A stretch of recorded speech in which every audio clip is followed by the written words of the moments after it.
반갑습니다, 여러분. 저는 부산 카톨릭대학교 사회복지상담심리학과의 이미경입니다. 오늘은 여러분하고 연말 우울증에 대해서 함께 이야기를 좀 나누어 보려고 합니다. 요즘 여러분 거리에 나가시면 좀 어떠신가요? 연말 기분이 물씬 나시죠? 크리스마스 트리가 너무 멋지게 장식되어 있고 지나가는 사람들은 연말 모임에 가기 위해서 굉장히 들뜬 모습, 이런 것들을 저희가 많이 보게 되는 것 같습니다. 그런데 우리가 12월에 이런 아주 화려함, 즐거움, 이런 것만이 느껴지는 시기일까요? 그렇지 않은 것 같습니다. 지난 1년을 되돌아보면서 나 이거 못했는데, 나 이거 그때 좀 더 잘할걸, 나 이거 내년에도 못하면 어쩌지? 1년 동안에 내가 이루지 못한 것들에 대한 회한이 남아서 우울해지는 이런 시기가 12월인 것 같습니다. 네, 이렇게 연말에는 사람들이 생각보다는 우울감을 많이 느끼게 되는데요. 우리는 이런 걸 연말 우울증이라고 얘기를 하고 있습니다. 연말에 왜 이런 우울증이 많이 생길까요? 미국 신경정신의학회에서는 이걸 두 가지 요인으로 좀 설명을 하고 있습니다. 하나는 계절적 요인이 있고요. 하나는 연말이라는 시기적인 요인이 있습니다. 먼저 우리가 계절적인 요인을 한번 살펴보도록 할까요? 우리 겨울이라고 하면 여러분 어떤 걸 제일 먼저 떠오르시나요? 네, 일단 일조량이 줄어듭니다. 우리를 좀 즐거움을 느끼게 하는 셀로토닌이라고 하는 이런 신경 전달 물질의 감소를 가져와서 우리의 생의학적으로도 우울감을 좀 많이 느낄 수 있는 게 이런 겨울이라는 계절적 특성이 있다는 거죠.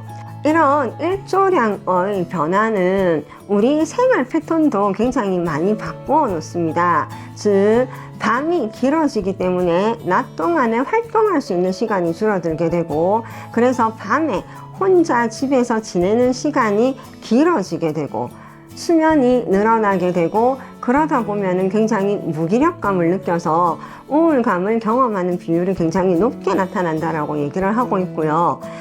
이런 계절성 우울증은 적도를 중심으로 북반구에서 많이 나타나는 이런 현상이고요. 11월이나 12월쯤에 나타나서 또 일조량이 늘어나는 봄이 되면은 자연스럽게 사라지기도 합니다. 그러나 이게 자연스럽게 사라지지 않고 유지되는 경우들도 있을 수 있는데요. 그럴 경우에는 우리가 우울증의 관점에서 이런 도움을 받는 이런 것들이 필요하다고 할 수 있습니다. 그리고 이런 연말 우울증은 시기적인 영향도 받습니다. 연말 연시 휴가 때 많이 경험하는 우울증을 우리는 할러데이 블루스라고 표현을 하고 있습니다. 연말 연시에 다른 사람들은 즐겁고 행복하게 보내는 것 같은데 왜 나만 이렇게 소외되어 있지? 나는 왜 이렇게 이룬 게 하나도 없지? 모임에 나갔는데 나만 그 모임에 소속되지 못하는 이런 기분들, 또는 연말 연시에 굉장히 잦은 음주를 곁들이는 모임들은 음주 위에 오는 그런 상실감이나 이런 것들 때문에 우울감을 야기한다라고 얘기를 할 수 있습니다. 그런데 여기에서 우리가 연말 우울증에서 좀 주의하셔야 할 것들은 이게 시기적인 요인을 가지고 있기 때문에 이런 증상이 이전에 보였던 자기의 모습에서 변화라는 겁니다.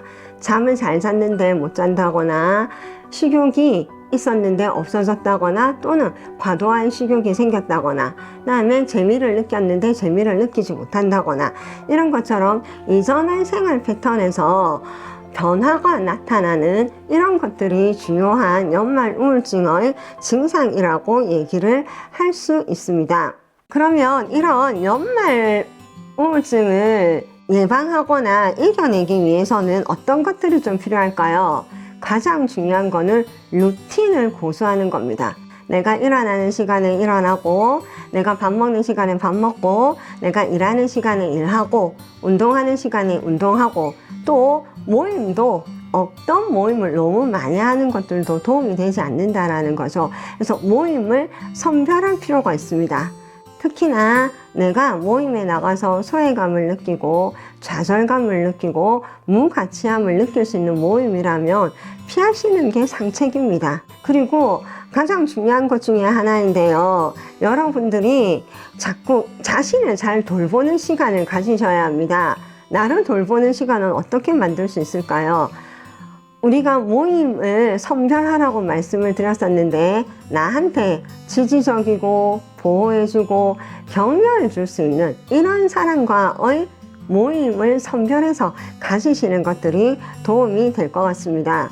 그리고 가능하면 자기 자신 1년 동안에 지내면서 내가 부족했던 거, 이루지 못했던 거, 후회가 남는 거 이런 것들보다는 내가 잘한 거, 내가 아주 작지만 이루어낸 거, 그다음에 힘든 과정을 견뎌내온 나 스스로를 격려하고 칭찬하는 이런 것들이 굉장히 필요하다고 할 수 있고요. 여기에 대해서 나의 경제 규모가 허락하는 범위 내에서 1년에 한 번쯤 여러분을 위한 선물을 해보시는 것들도 도움이 될 거라고 생각이 듭니다. 그리고 또 하나 저희가 연말 우울증을 극복하기 위해서는 남하고 비교하지 않는 것들이 필요할 것 같습니다. 여러분들 장기하의 부럽지가 않아 라는 노래 아시나요? 거기에서 어떤 얘기가 나오나요?